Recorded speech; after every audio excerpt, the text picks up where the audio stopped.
Dans le cadre de sa mandature 2017-2021, la Chambre de métiers et de l'artisanat des Landes a pour objectif de mettre en relation les artisans et les élus des différentes intercommunalités en accompagnant ceux-ci sur le terrain.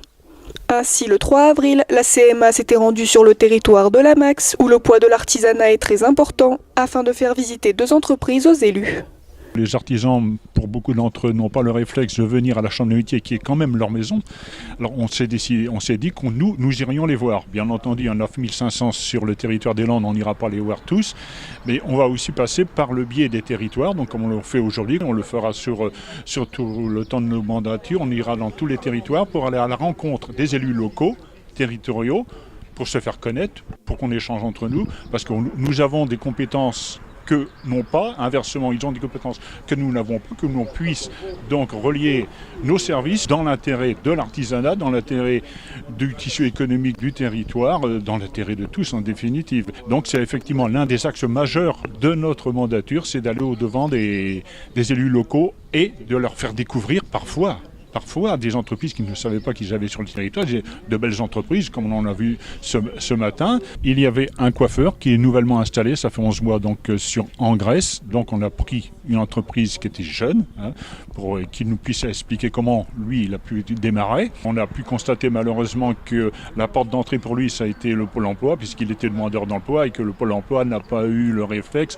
de les diriger vers nous, Chambre de métier, puisque en définitive l'expertise dans les métiers c'est quand même nous. Bon, il a réussi à le faire et le jour où il a découvert la Chambre des métiers, il a tout d'un coup découvert plein de choses. Il y avait des services là qui étaient à ses services, comme à tous les artisans.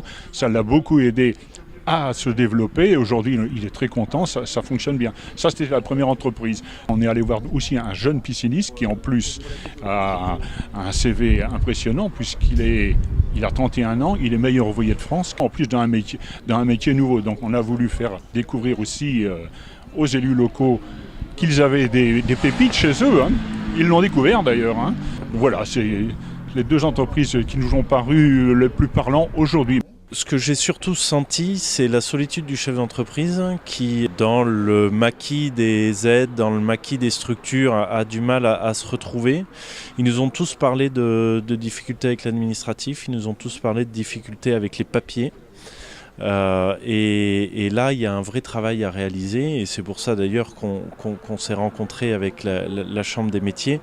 L'idée, c'est au lieu de travailler les uns à côté des autres, c'est de travailler ensemble pour être plus simple, plus clair et d'apporter plus de facilité aux entreprises et aux porteurs de projets. C'est dans cette optique que la Max prévoit d'ouvrir prochainement un lieu d'information dédié à l'économie sur le territoire, appelé Escaleco.